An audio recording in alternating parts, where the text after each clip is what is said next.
part 1 of this film, we exposed the shocking level of exploitation in Qatar, how virtual slaves are toiling to build a modern state in the desert. In part 2, we will ask whether Qatar should have been given the honour of hosting the 2022 World Cup at all. The industrial area on the outskirts of Doha, home to tens of thousands of workers. This is the engine room of Qatar's construction boom. Walk into some of the accommodation blocks, take a look around, and you'll see a side of Qatar that you won't find in the glossy tourist brochures.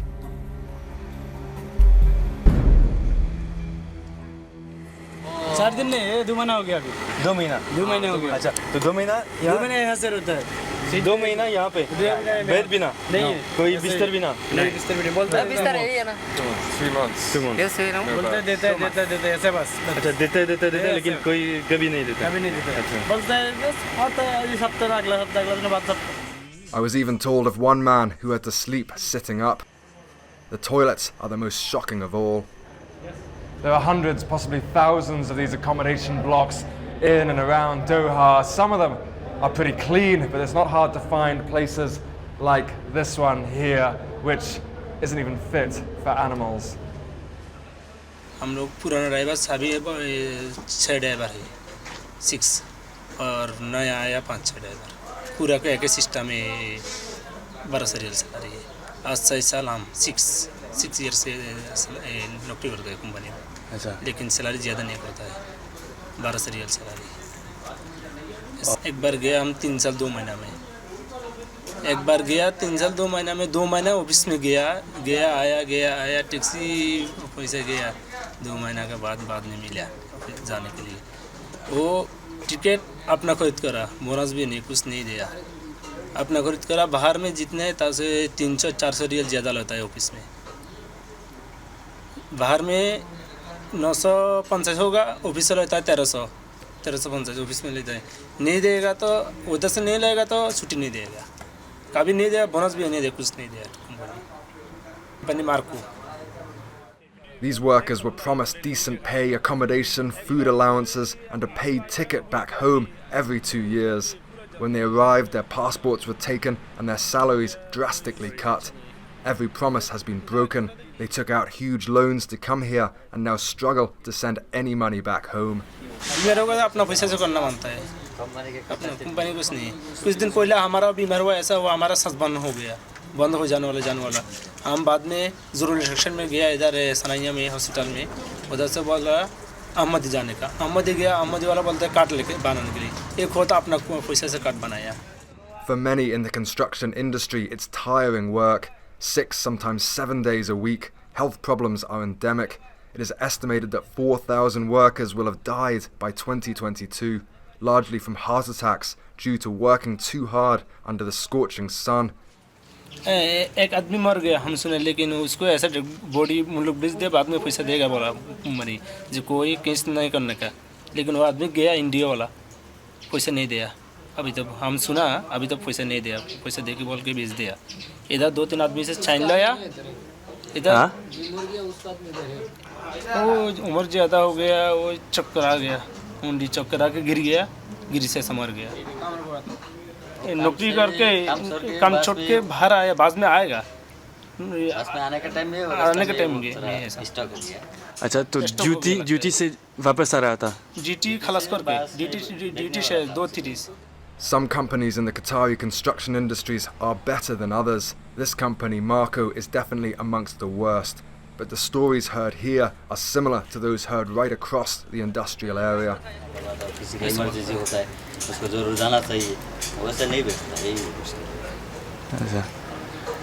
अभी हमारा घर में कोई बीमार हो गया कोई आदमी मरा होगा इमरजेंसी के लिए कोई तरतीब नहीं करता। There is a culture of fear in Qatar. Few will speak on camera, scared of being sacked and left with no income at all. The government refused us an interview. At Doha's central hospital, one official did speak to us. We secretly recorded and have changed his voice to protect his identity. They want to make a lot of profit. This is the cost. Exactly the same. And no one punish, no one, nothing rules, nothing. It's okay. خلاص. If you can make profit, because this is business thinking. They will not care about how many die, how many I get. Perhaps the most shocking aspect of exploitation in Qatar is not how poor the workers are, but how rich the rest of Qatar is.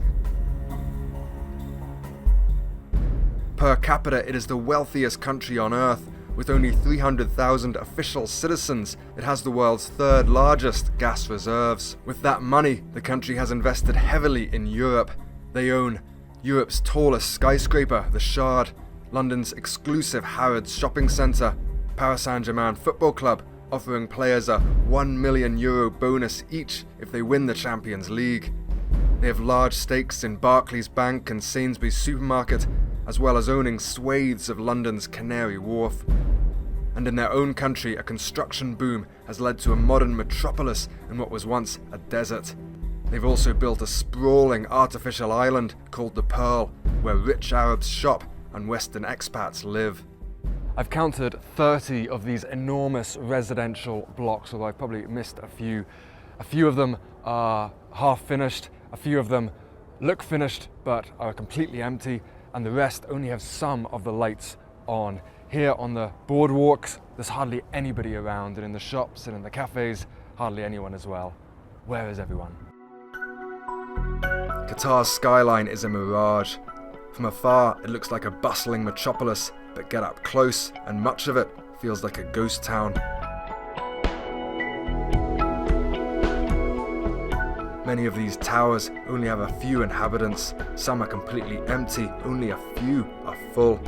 With only 300,000 citizens, it's difficult to see how these towers will ever be fully occupied. And bizarrely, building continues. More towers are being built every year.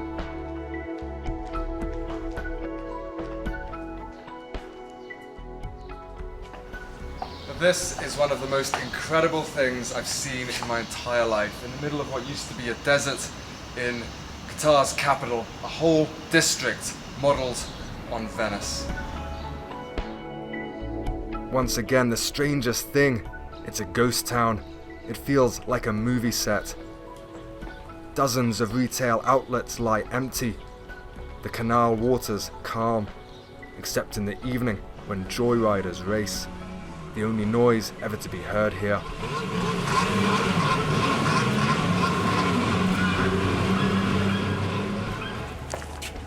Hello. Hello. Fine. A security guard stops us. How many people do live here then? Not much, but in maybe every building there are some 2-3 people living. Yeah. And how long? 2-3 each. 2-3 only. Because we heard some of the workers sleep lots of people in one room. No, it depends with the company. Yeah. What about you? Yeah, 3. 3 in a room. Oh, no. And nobody living here. three people to a building here. Ali, what happened? Go ahead, sir. There's the guy in the car there. Any concern? No issue, sir. I'm just explaining some things to this guy. They should not take pictures. Okay, tell him it's not open for public. This is a private residence area. Copy, sir. You see. Yes, I see. The absurdity of Qatar lies in its extremities. Thousands of flats lie empty, while those who build them are huddled up to 18 in a room, sometimes even without beds. The next day, we got a real estate agent to show us around the Venetian flats. We pretended to be prospective tenants. Only a few of the flats are up for rent, the rest are bought as investments. Wealthy investors from all over the world buying the flats in the hope that in a couple of years they will be worth more. Then they will sell them on. They have no plans to actually live here themselves. The interior of the flats are cheap, thin walls and inexpensive fittings, yet they are currently valued at upward of €3 million each. So they're building all these shopping malls and all these towers. Very few of them are being rented. out. Why all the building? You say this is the richest country in the world. Have a lot of money, you don't know what's into. I know one Qatari, he have Lexus. You know Lexus car? Yeah. 2012. And now he buy another one. Does not matter, yani. So why not building? Why you don't have mall? Let me mall. What's the problem? The World Cup is expected to cost Qatar over $200 billion US. In contrast, the recent World Cup in South Africa cost just $3 billion. They will build more hotels, vast new transport networks, and 8 brand new stadiums, even an entire new city. The stadiums will likely only host a few matches and then sit empty or be dismantled. The main winners will be Western construction firms who stand to make billions of dollars. Such madness can perhaps be understood in how Qatar won the right to host the tournament in a haze of corruption. The 10-year-old daughter of one disgraced FIFA official reportedly received $3 million after her father voted for Qatar. Another official was allegedly paid $2 million. It's not just construction workers who have it tough. We were invited to the accommodation of some of the taxi drivers. So this is home, yes? Yeah, this is our home. 8 people and this is our home. Drivers are paid far better than construction workers, but their sleeping conditions are similar. One of them wants to show me what they have to share their beds with. Insects, this one. You see? Yeah, you cut that? You see blood, yeah. Is that blood? Yeah. Is it biting you? Yeah, this one, then problem. Look at he's like... He's killing you now. Too much, yeah. So they bite you during the night? Yeah. We work 12 hours and come here, no sleep, like this problem. And it makes accident. Because you can't sleep Yeah. because of the bugs? We cannot sleep and it makes accident. Morning time I'm eating time with vegetable, cockroach also. Huh? Cockroach. Cockroach? Yeah, you get in vegetable cockroach. In the food. Yeah. Cockroaches in the food. But you're smiling about that. Too much careless here. Like you know? cockroach curry. And is that supplied by the company? Yeah. Yeah. Provided by Cockroach company. curry. Yeah. They struggle to send money home and are in constant fear of making mistakes. Here in Qatar, problem fine. Big fine here, 6,000. If beat red light, the traffic violation, it came 6,000 and over speed 500. They stick their fines in their rooms as ironic trophies. Rough driving and Careless driving. Careless driving. Careless driving. One people have to traffic violation 36,000. 36,000. Yeah, now he is working 24 hours here. To pay it back. How does he pay back 36,000? Yeah, he pay hundreds of dollars. per day 50 real or 100 real. How much he earn? 50% he pay company. So And he's company will pay traffic, government. And when can he pay it off? How long? He may be 5 years. After 5 years, he will be back in Kenya. So he's basically just working to pay off fines. This is too much problem in Qatar.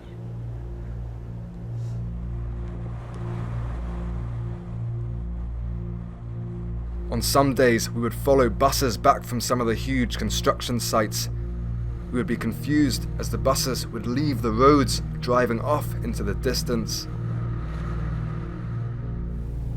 Some of the bigger companies keep their workers in huge sprawling camps like this one in the middle of the desert. We've had to drive an hour outside Doha following one of the buses to find this one. And throughout the afternoon, and the whole day in fact, buses come and go to pick up and drop off workers. This camp has become a sprawling town. Thousands of workers live here. The nearest shops are over an hour walk away. Sometimes they don't even have running water. When they do, it's salt water. In every camp we've been to, we hear the same problems, terrible accommodation. Where I'm standing right now, there's the pungent smell of sewage. Workers are being paid far less than they were promised, and they don't have their passports, so they can't go home. But in every camp, we hear new problems as well. I've spoken to dozens of workers here in this camp who tell me that they haven't had any work for days since the company that they are working for has lost a contract, and they haven't been paid for over 3 months, unsure whether they'll ever be paid for the work that they have done. Perhaps the most badly treated are domestic workers. While we are in Qatar, Amnesty International released a report. "My sleep is my break," one of them said, as many are forced to work 100-hour weeks as virtual slaves. In one of Doha's sports centres, a basketball match is taking place between a team of mechanics and a team of security guards, all Filipinos. These workers are amongst the better paid.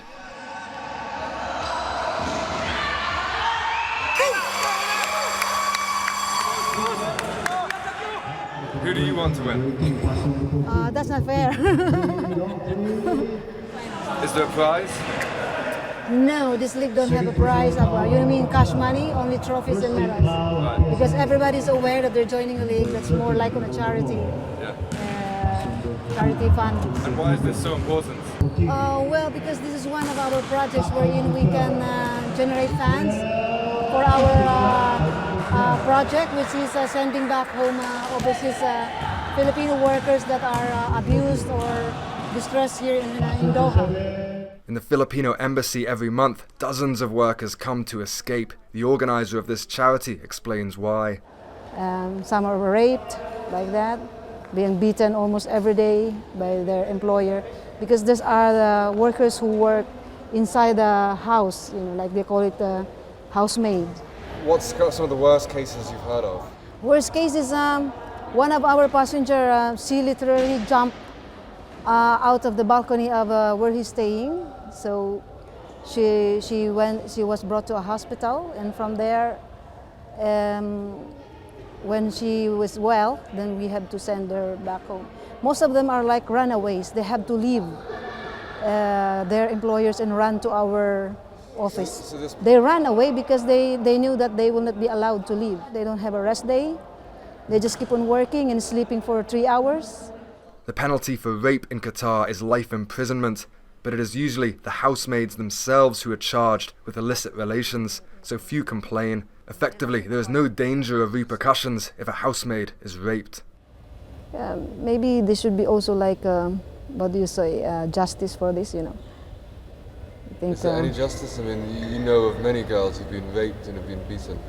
Any justice? You just have to go home. So what are you saying to Filipino women? Don't come? I would say, yeah, don't come, please, because this is like you are not being protected. You are inside a house, and it's very close personal service to the employer, and they will never be really satisfied on what you do. Do you think Qatar should be given the World Cup because of what's happening? Yes, no problem.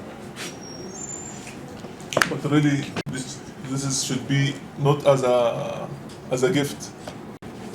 Till World Cup 22, we have a lot of years. Really should solve this whole problem. It should be used as an opportunity to solve these problems. Yes. But if you remove World Cup, you say you punish the laborers like this, we will remove. What do you think happened for laborers? You will give him more. Yes or not? Yeah. You see, you are the reason you don't get. You will make more. Yeah, but not good life. I know.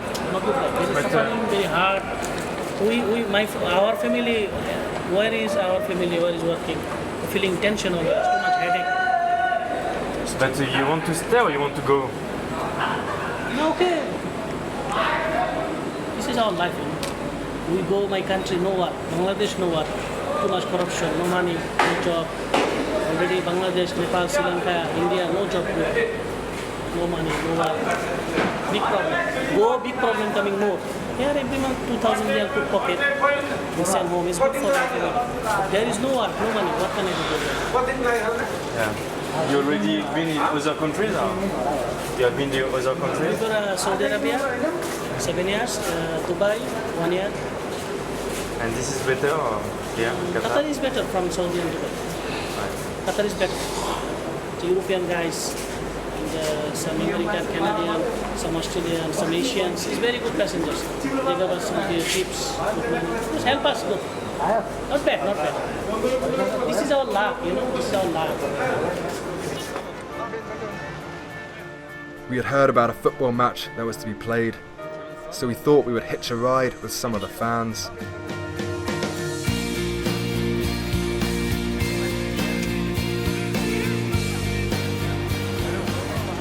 Where are we going? We're going to Al Arabi Sports Club. We will watch by the Nepal versus Philippines football match.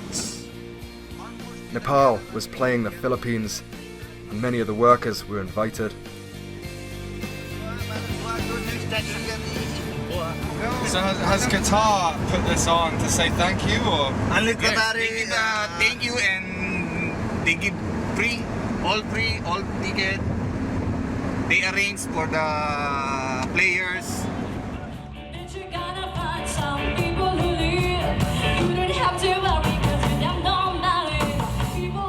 There was a carnival atmosphere as Nepalese and Filipino musicians were invited to perform.